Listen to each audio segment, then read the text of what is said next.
In this module we are looking at different characterization techniques, and so far we have looked at the diffraction technique, thermal analysis technique, spectroscopic techniques, and in the previous lecture we have also looked at the tunneling microscopic technique and atomic force microscopy.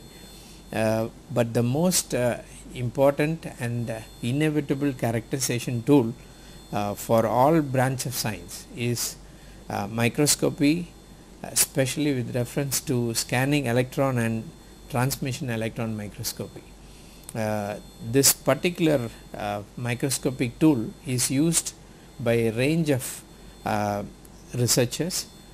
Biologists rely on SEM as much as the physicists and chemistry researchers do.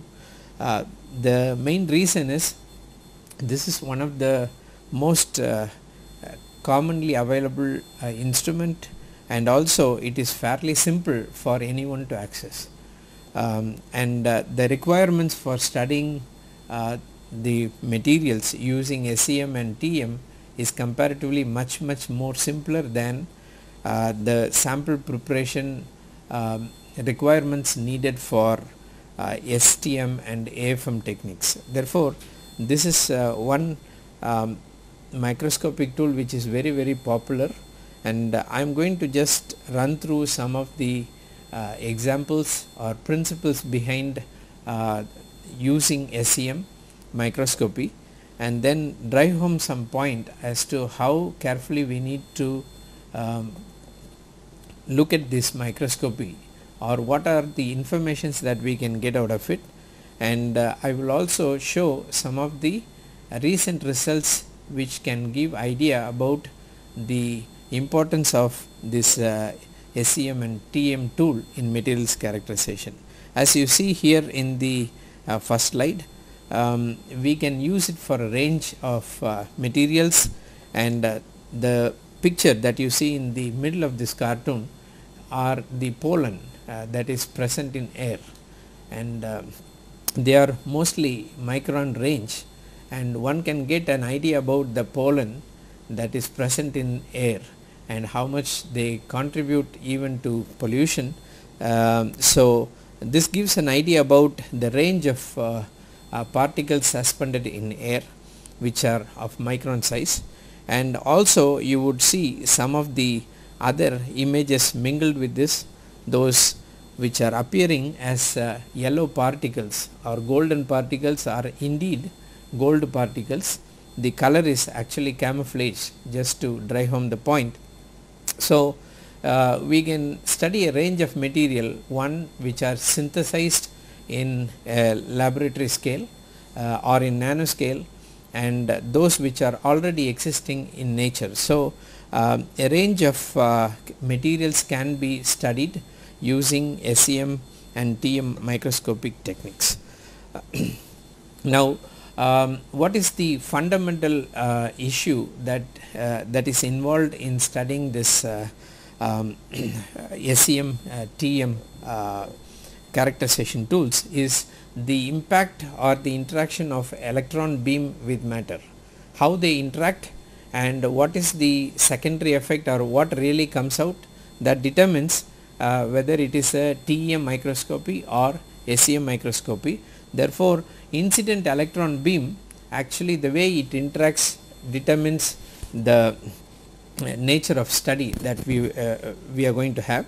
And when we look at the incident electron beam, there is a minimum threshold that is needed to observe something significant and to quantify the result. Electron beam, when they interact with material, usually there are some secondary effects which happen, and that can be used to convert into useful information. As you see here, first of all, there is a backscattering that occurs whenever electron beam interacts with a nuclei or with a material, and that can be a primary electron. The backscattered electron is a primary electron, or it could be elastically scattered primary electron. So we tag this process as backscattered process. So it doesn't really do any damage, it is reflected. Suppose small nuclei is there, the backscattering is of a different nature compared to a larger or a heavier nuclei. Therefore, the way the backscattering occurs also tells with what sort of nuclei it is interacting with. And the other thing is a secondary electron image. This is another process which can give us other information than the backscattered stuff. And apart from that, there can also be X-rays produced, because when a particular electron is knocked out from a inner core, then the outer shell electrons can come in, and therefore X-ray can be produced. So, three distinct processes happen when electron beam interacts. One is backscattered electrons, the other one is secondary electrons, and the third one is the X-ray that is produced. So, all this can be usefully converted into a image form, and we can try to derive some information about the material. Now, the electron interactions have a depth, and that depth also determines what is that we are looking at. Secondary electron, the production range is of this dimension. Therefore, since the penetration is not too high and it is very much on the peripheral, the secondary electron production is usually used for spatial resolution, and therefore predominantly any image that you see in SEM, you correlate that to a secondary electron image. But if you look at the backscattered electrons, the production area is much more deeper and broader compared to secondary electron. Therefore, this is used selectively because the impact strength or the production area is quite big. Therefore, you can use this for a better contrast of the material that is already present. So, backscattered image is not a primary source information in SEM, rather it is a backup information that you would like to use other than the secondary electron image. So, this is quantitatively the way we can picture about a scanning secondary electron image and a backscattered image. And then there is more impact which causes X-rays to be produced, and therefore the X-ray mapping can be used for analytical tool. So, you can not only look at the image, but you can look at the quantitative information about the element that is present, because of the X-ray production area is much more larger. So, three important things happen in scanning electron microscope specifically. So, when you look at a image from a scanning electron microscope, you need to understand that there are at least three major informations that you can get. One is the secondary electron image, backscattered image, and the X-ray that is coming out of it. The electron and the sample interaction also has its magnitude, which depends on the atomic number. Therefore, if you are looking at low atomic weight atoms, usually the response or the phase contrast is very less compared to heavier metals. So, if you have heavier metals, the interaction will be very distinct, and therefore the mapping is much more easier. For example, you have iron and nickel in a material, then it is very difficult to get a image contrast between iron and nickel, because they are very close in atomic number. Whereas, if you have iron and rhodium or platinum or palladium, because of the difference in the mass, or because it is heavier, one is heavier than the other, then the phase contrast will be easy. So, when you have low atomic weight, the incident beam propagates this much even at low voltage, and for high atomic number, the penetration or the interaction is only minimal when you have a low voltage situation. Therefore, if you need to have more information or more contrast for higher atomic number, then you have to use high voltage, and the impact area is much more for low atomic number elements. So, high voltage means large penetration, and therefore, the sample damage will also be considerable. Larger current means more damage and more carbon deposition, but you get better X-ray signal. You do not really resort to large currents always because of the carbon deposition, but then if you are looking for X-ray mapping, then we need to go for higher currents. So, X-ray analysis and backscattered analysis is usually kept as a backup characterization methods, but predominantly you look only for scanning secondary electron images.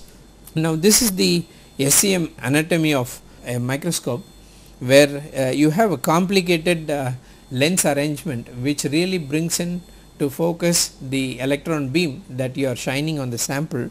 And as you see here, you have the electron gun which is taken through a series of optics, and electron beam is made to fall on the specimen here. And what happens when the electron beam interacts with the sample is what is the optics that is in this region. And as you see, you have detectors which will sense the secondary electron, and this is almost kept perpendicular to the sample surface. Therefore, you can collect enough of the secondary electrons, and secondary electrons are then sent to another photomultiplier tube where you can transfer that into a image.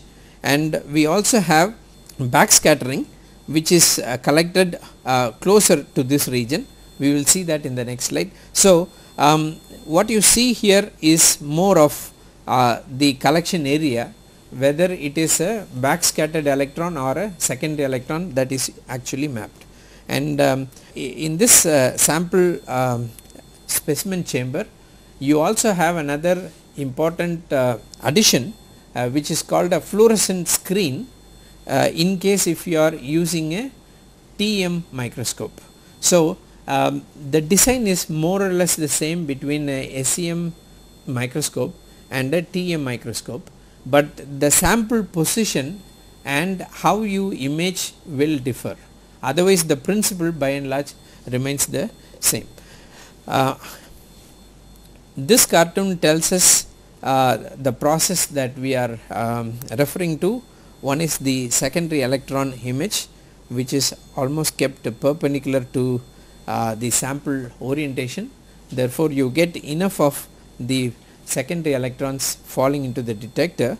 Here is the X-ray detector that is kept mainly for X-ray analysis, but here again the X-ray detector is kept in a liquid nitrogen chamber. So, this is a extra attachment that usually comes with the main SEM microscope, and what you see here is the backscattered electron detector, which will preferentially collect the backscattered primary electrons. So, this is a primary process, this is a secondary process that happens. So, both are kept very close to the sample environment, and we can translate that into useful information. Just to highlight what this secondary electron image means, the secondary electrons are the main source of information in terms of viewing images, and the range of secondary electrons usually depends on the energy, and for secondary electron image we usually resort to very high voltage. We cannot work at low voltage because the number of secondary electrons that you collect has to be very large for a very good topography. Therefore, you usually work at a very high voltage.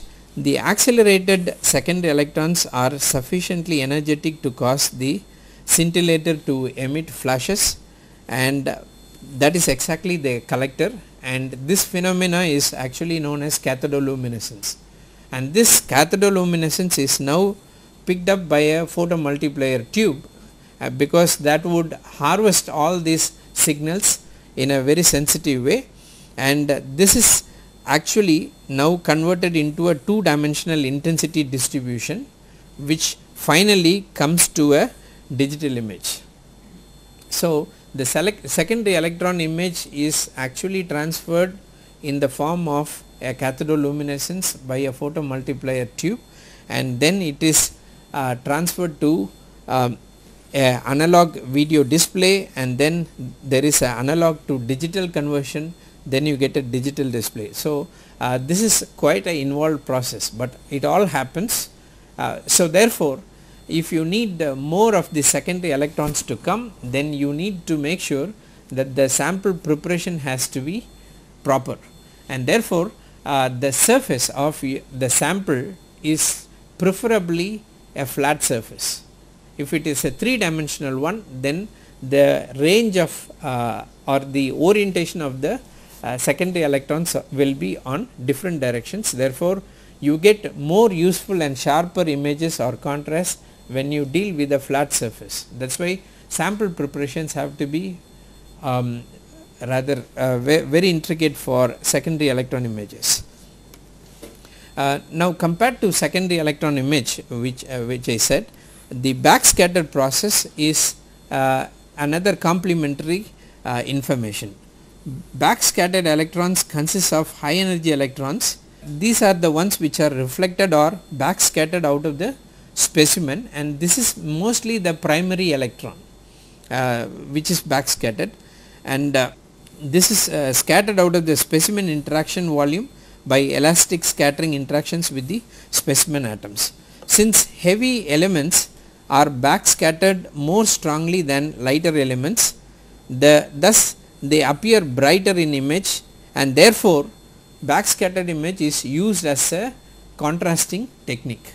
So, when you have a secondary electron image, the same area can be twisted into or verified as a backscattered image, and because the level with which the backscattering occurs is different, you can get a contrast. So, if you are not sure about the chemical homogeneity of a particular area, it is always better to focus there and switch from a secondary electron mode to a backscattered mode, and if there is no difference between the secondary electron image and the backscattered, then you say the composition is the same.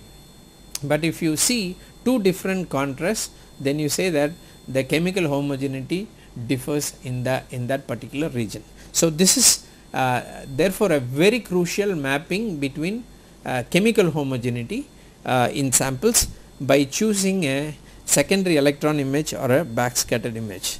And the way the secondary electron detection and backscattered detection goes is totally different, and you usually have the preferred optical alignment, so that the filters are used properly in order to only sense the secondary electron and the backscattered electron, and this is the way the backscattered images are viewed, and this is the way the lenses are arranged just to collect the secondary electron images. So, the optics is very crucial in the SEM to differentiate between these two processes.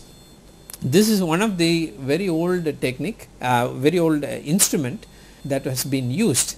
As you see here, the digital image in those days, at least 10 years back, was lacking, and therefore all the conversions were usually taken in terms of photograph. We never had a analog to digital conversion.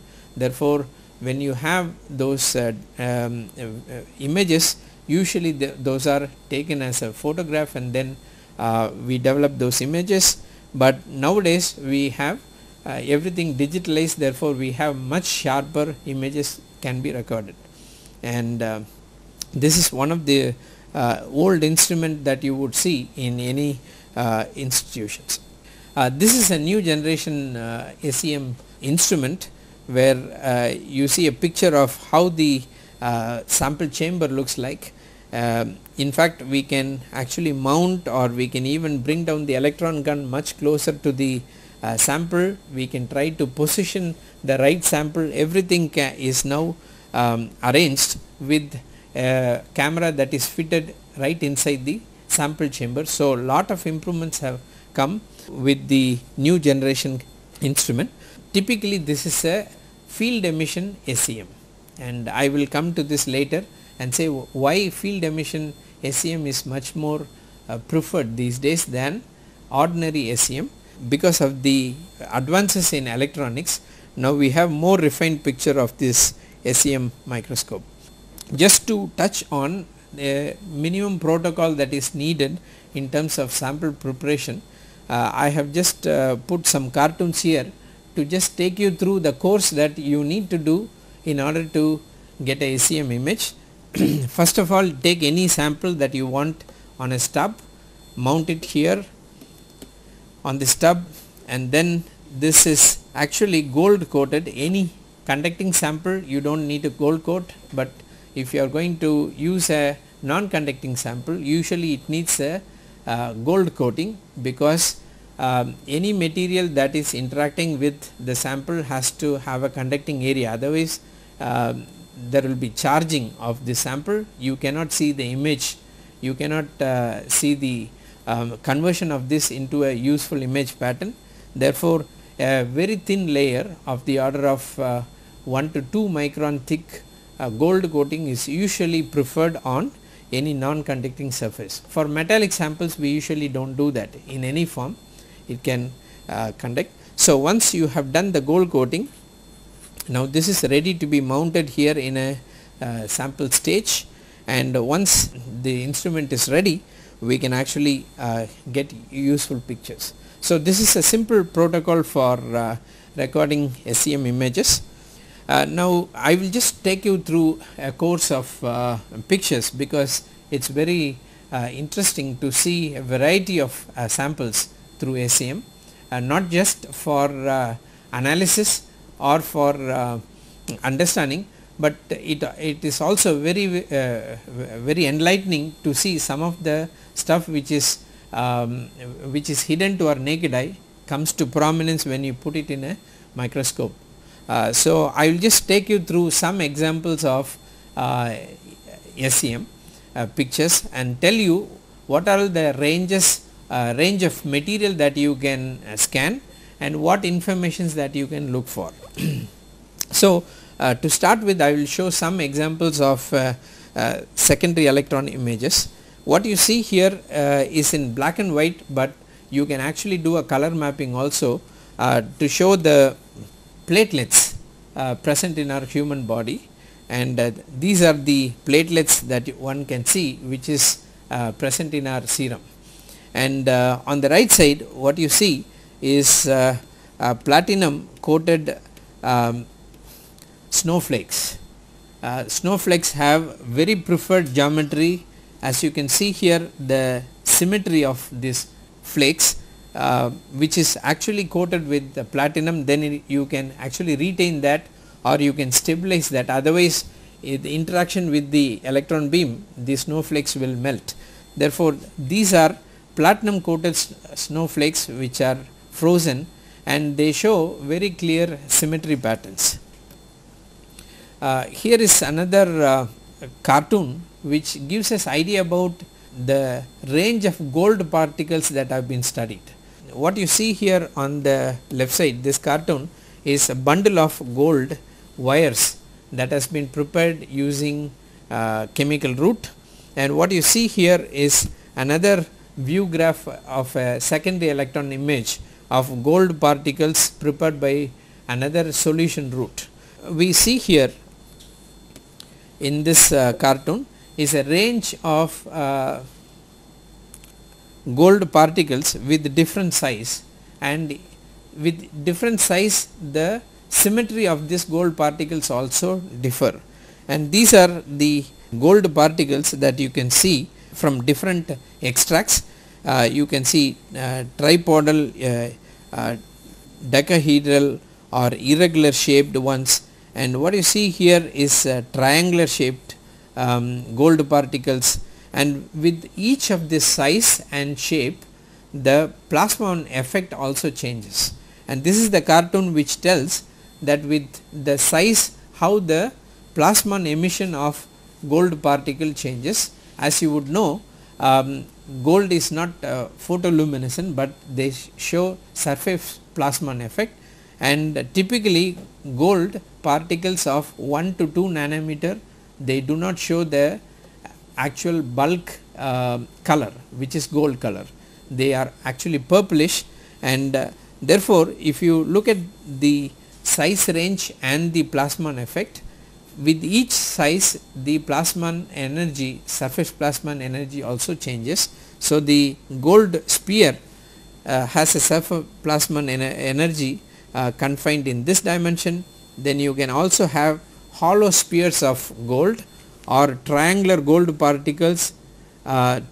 You have rod shaped ones and tripodal shape gold particles or nanocubes of gold particle. Each has a very preferred orientation of showing light intensity through Plasmon effect. So, there are several reports which talks about a controlled way to synthesize. And there are also reports where researchers have used bacterial effect on controlling the size and shape of gold nanoparticles, and we have plenty of literature data to support these cases. So, all this can be studied using a secondary electron image picture from SEM, and here is another cartoon which tells about the gold nanoparticles which are deposited from auric chloride and tetraoctyl ammonium bromide, and these are different cartoons which talks about the density and the shape control of the gold nanoparticles in a variety of or in different dimension of the substrate length. As you see, you can actually code this in 4.3 millimeter substrate, or you can go up to 14 substrate. So, with the chemical approaches, you can actually deposit in a very controlled way gold nanoparticles in a variety of substrate. So, you can map those things conveniently using SEM microscopy.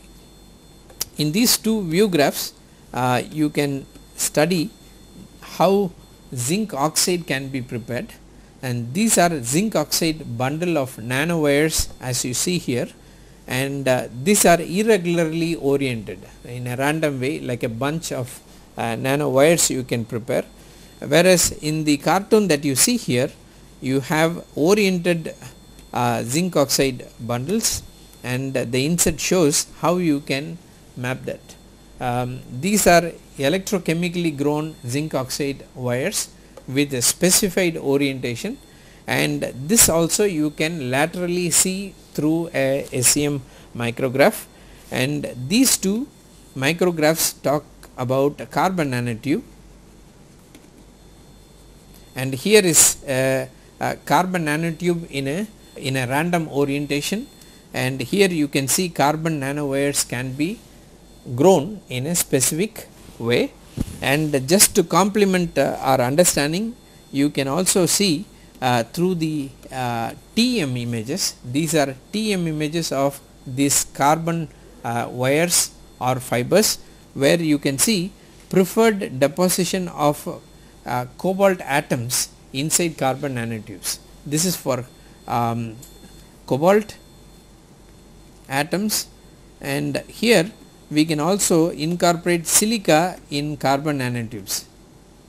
This is silica in multi-wall carbon nanotubes, and here the same TEM pattern can be used for studying a single wall or for a multi-wall. These are multi-wall carbon nanotubes and these are single wall carbon nanotubes. So, TEM and SEM can offer a combined approach, can give very useful information to study a particular system. SEM can be used also for several other materials. Here is an example of a cardiovascular stent which is coated with a polymer composite, and we can actually make the contrast between how a polymer coating can be made on thin specimens. As you would see here, the dimension of this is less than 4 millimeter. These are 4 millimeter dia cardiovascular stents.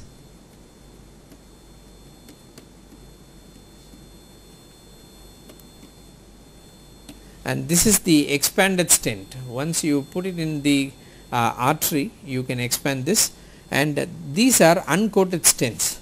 And what information we can get out of it if we try to expose these cardiovascular stents to human platelet for a preferred time period, and then try to look at the surface as to what has happened to the coated and the uncoated cardiovascular stents. Here is the view graph that tells clearly that the platelets are totally kept away from the surface in the coated stent, whereas the platelets are adhering to the surface of an uncoated stent. So, this information can give us some idea whether the platelet which is sticking to the surface of the cardiovascular stent can initiate thrombogenic activities.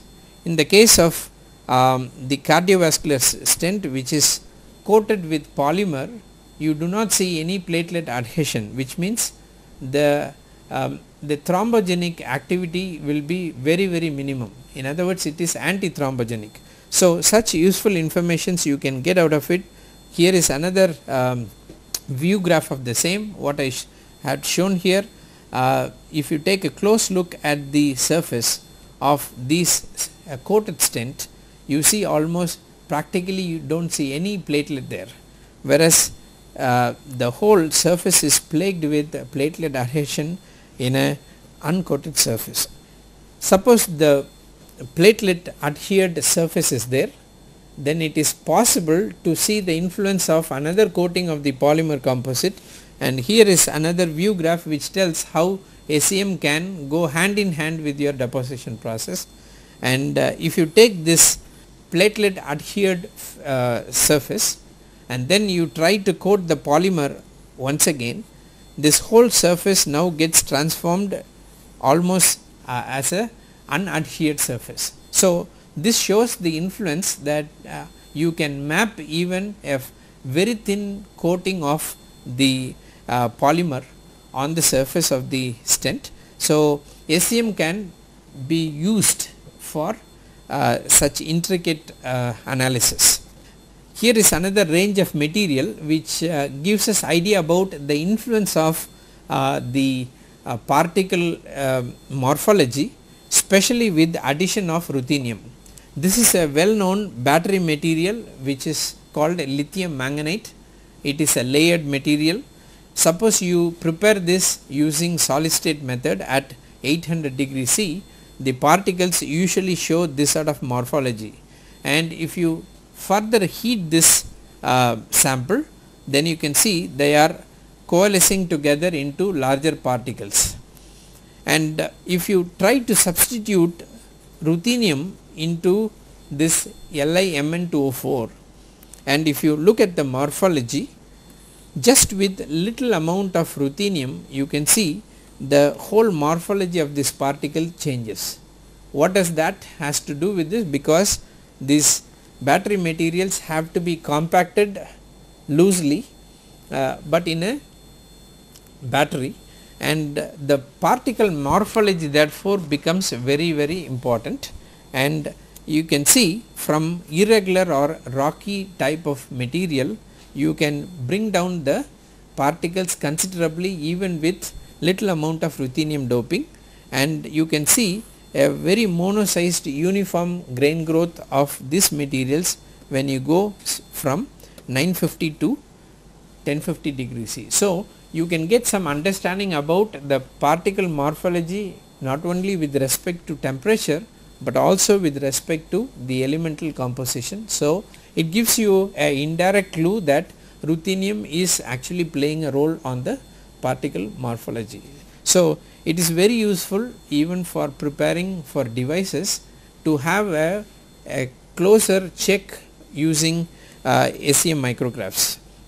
Here is another view graph of quinoline precursors.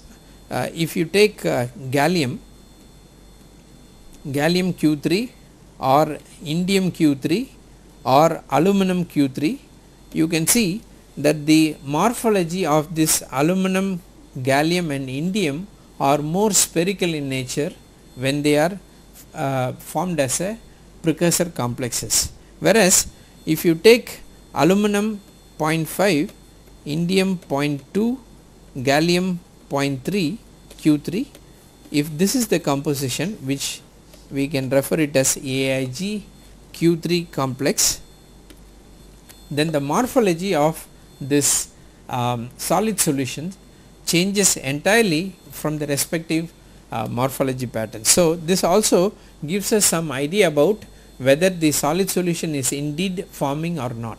So, SEM can prove very useful to understand how the influence of the substitution affects the morphology of the samples. We will look at the backscattered image and see what information we can get out of backscattered image processing, and we will see that in the next few slides. Let us take the case of magnesium, which is doped in zirconia system, and then it becomes very easy to understand how backscattered image can give us information. For example, if you take zirconia system and then keep on increasing the substitution with the magnesium, the idea is to reinforce more strength, because zirconia is a toughened ceramic, it has very high mechanical strength. So, if you put little bit more of magnesium, it is reported that you can increase the strength of the zirconia particles. As a result, we can actually go through a range of substitution to increase the solubility of magnesium into zirconia. And as you see here from the X-ray pattern, the magnesium does not seem to be coming out as a MgO impurity, because MgO is a cubic system and zirconia is also a cubic system, and fortunately you see here only the cubic zirconia pattern that we can infer from the XRD. So, magnesium oxide is actually absent, in other words magnesium is getting substituted. So, with this information one can go ahead trying to sinter this and make it into a very strong solid. But what we should understand is, when we heat it to high temperature, these solids can disintegrate or the phases can come out. So, the only way that you can characterize that is using SEM. So, I will give you some information about how backscattered image can give us a clue about the limiting composition as well as where to limit the sintering temperature. This is a view graph that shows a fine grained grain growth for zirconia, and these are not polished surface. As you see here, there seems to be hole, but this is not hole, this is the surface defect, because it is not a polished surface.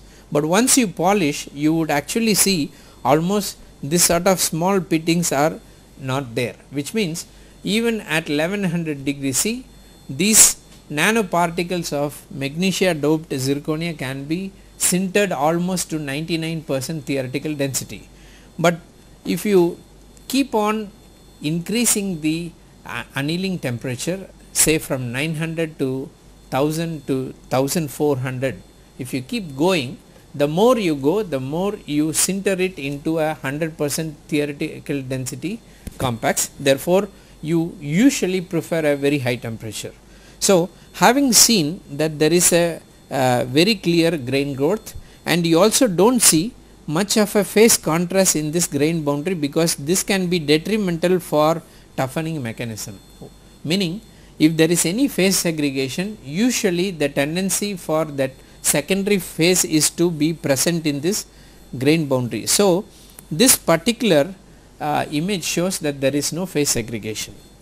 Now, let us go to the case of 1400 sintered sample. If you look at a 1400 sintered sample, suddenly you start seeing this sort of grains protruding out of a uniformly grained situation, which you can see from the previous picture. In this picture you do not see any such grains coming, these are all uniform, but when you go to 1400 you see several such things coming out of. So when you take a closer look at that, and now instead of secondary image, you can see here this is written SE. SE means secondary electron image. From there if you go to backscattered image, that is what you see here, it is written ASB, this is backscattered. So both are same, only thing I have switched over from secondary electron to a backscattered image. Now immediately you can see that there is a clear phase contrast between the macro grains and the ones which are segregating out. So what does this mean? That the chemical composition in this area and the chemical composition in this is entirely different. And if you carefully look at this, these black regions are turning out to be MgO, and this region is relating to zirconia. So what we infer from this backscattered images, at 1100 there is no phase segregation, whereas when you go to very high temperature, even though X-ray remains clean, it does not mean that there will be no phase segregation. So room temperature X-ray pattern is not a conclusive proof to say that there is no phase segregation. So when you sinter it, usually the several things that happens inside the sample comes out, and backscattered image can prove to be very useful to understand that. Here is another image where you see the secondary electron image does not seem to show any phase contrast, whereas backscattered image shows that along the grains there is a compositional difference compared to the macroscopic image. So backscattered image therefore provides a very important clue to the chemical inhomogeneity or homogeneity. Apart from that, we can also look at the X-ray analysis that is possible through SEM, and EDAX is a very useful technique which is always attached to the SEM microscope, and EDAX is nothing but energy dispersive analysis of X-rays.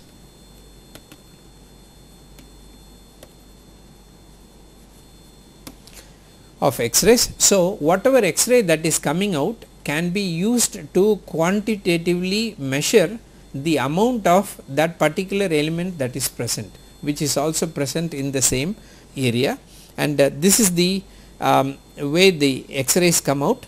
And when the secondary electron is removed, then you have the outer electrons coming to the knocked out electrons. Therefore you can actually get different sort of radiation. One is K alpha radiation, K beta, or L alpha, and so on.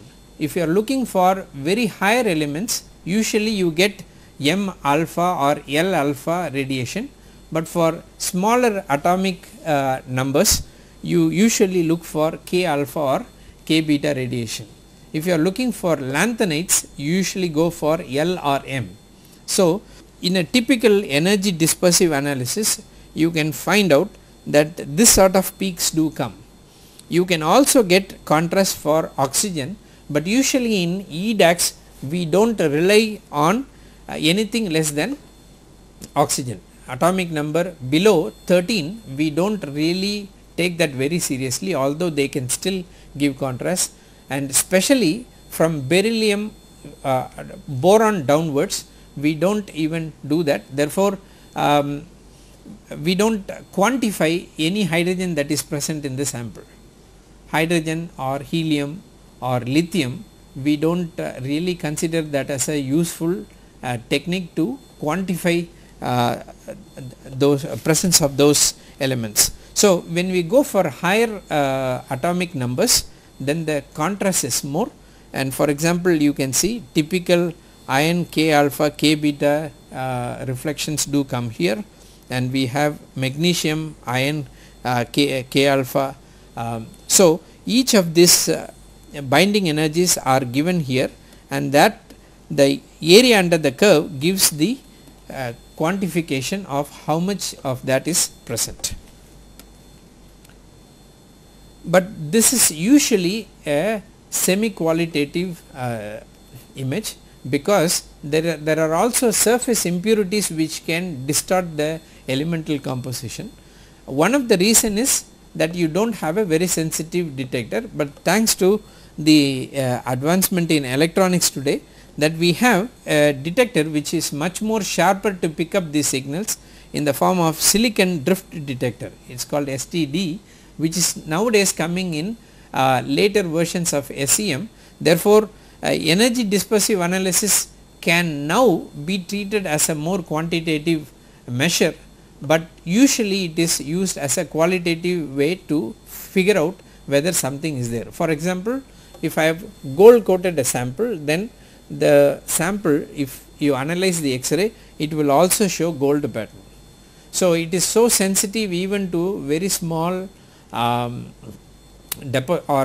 very small thicknesses of deposited elements. Therefore, energy dispersive analysis by and large we can say it is a qualitative measure, but with the sophisticated electronics today we can call this more as a quantitative analysis. Here is another view graph just to show how magnesium doped zirconia can be treated and estimated. You can usually quantify the data and find out how much of magnesium is present in zirconia.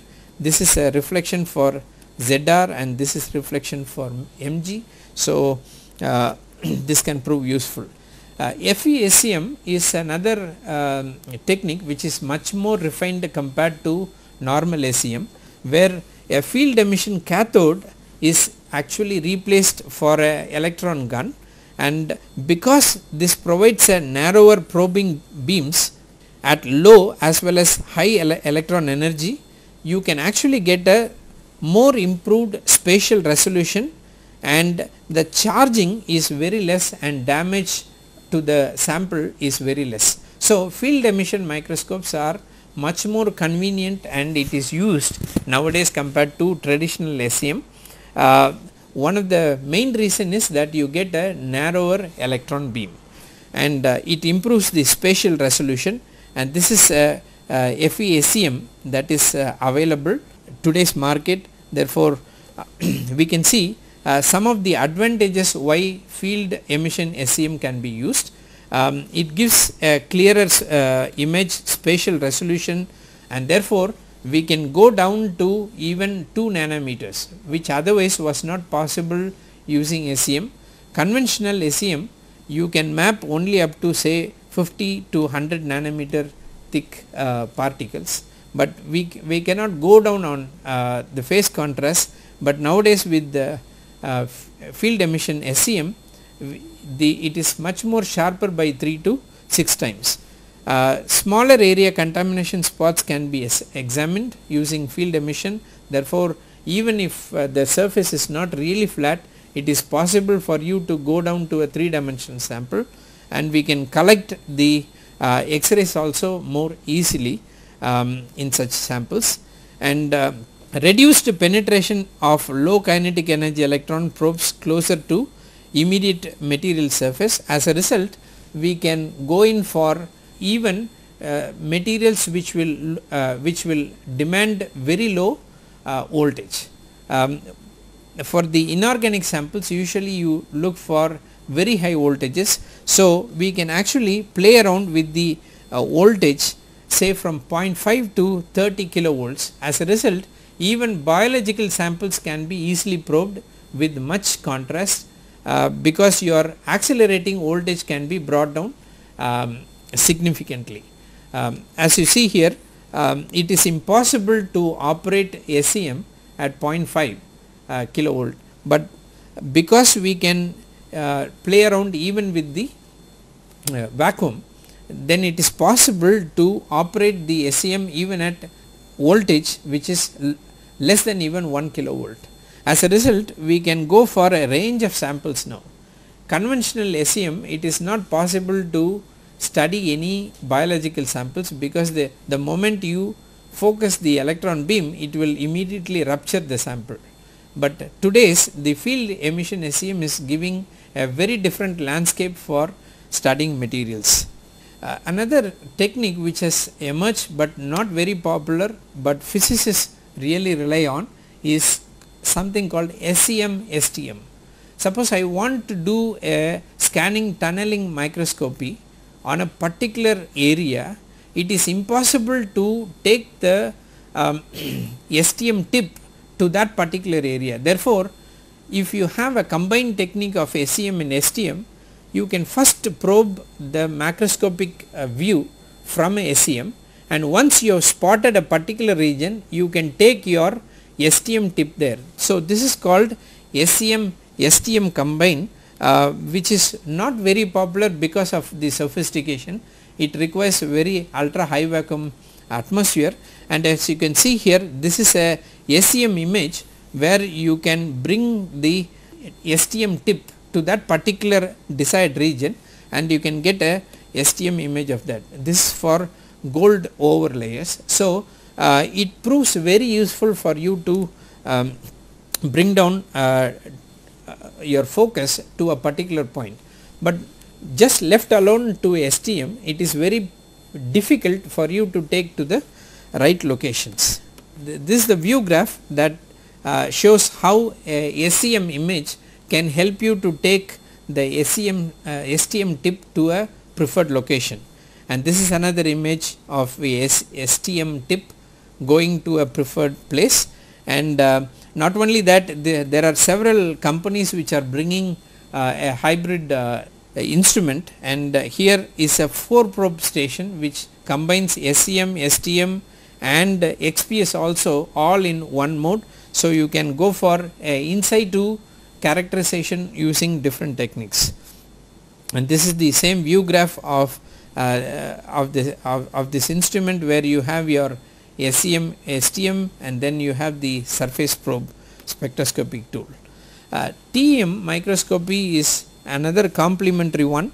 I may not be able to run through full details on the TEM, but just to tell you where we really differ, if you think about SEM and STM, the sample projection area and the way we harvest the image differs. In case of SEM, sample is actually kept here, whereas in case of TEM, sample is actually kept here, and the image of this sample is actually taken in a fluorescent screen, and when you try to take the image, you remove the fluorescent screen and then you can photograph the image. So, this is the main difference between a transmission and a SEM sample. But another requirement for transmission microscopy is the sample has to be very thin, so that the light can transmit through this one, whereas in the scanning you do not look for the sample thickness. So, that is the main advantage. So, you can see here the sample is placed here for TEM, whereas here for SEM, and then you capture the TEM image in a fluorescent screen here, and the TEM sample preparation is much more cumbersome than SEM. Therefore, we do not see TEM as popular like SEM, and here is some example of how TEM can be used. For example, this is a sample with the nickel doped in zirconia. The transmission mode can be viewed either as an image in this form or as an electron diffraction spot. So, if you have electron diffraction spot, the information that you get here is that of a polycrystalline nature, but the spots really show whether nickel is actually coming out as an impurity or as zirconia, and you can see here zirconia does not show any nickel precipitates coming out. But for nickel that is doped up to 50% and 60%, you can clearly see that these are all the nickel oxide particles that are segregating out of zirconia. So, you can get very useful information from TEM, and these are cobalt doped zirconia particles. You can see for up to 10% there is no phase aggregation of cobalt oxide, whereas in the case of 20-30% you can see cobalt oxide that is coming out in a polycrystalline zirconia patterns. We can also study a TEM for going down to nanometer size, and these are cobalt platinum alloys. Usually when you look at this alloy you see a amorphous picture in the electron diffraction, but if you keep on focusing the electron beam you can see as you focus the particle actually goes from a amorphous to a crystalline pattern, so that you can see from here. So TEM can be used to probe nanoparticles. Here is another example of how we can use TEM. This is for iron platinum nanoalloys prepared by chemical route. As you can see here, we can get the image of this iron platinum nanoparticles which are much less than even 2 nanometers. So with such contrast we can get the nanoalloys mapped, and we can also get several interesting features about these nanoalloys if you take a careful look at the TEM picture. This is another example. I have actually touched upon this in module 2 when I discussed about multilayers.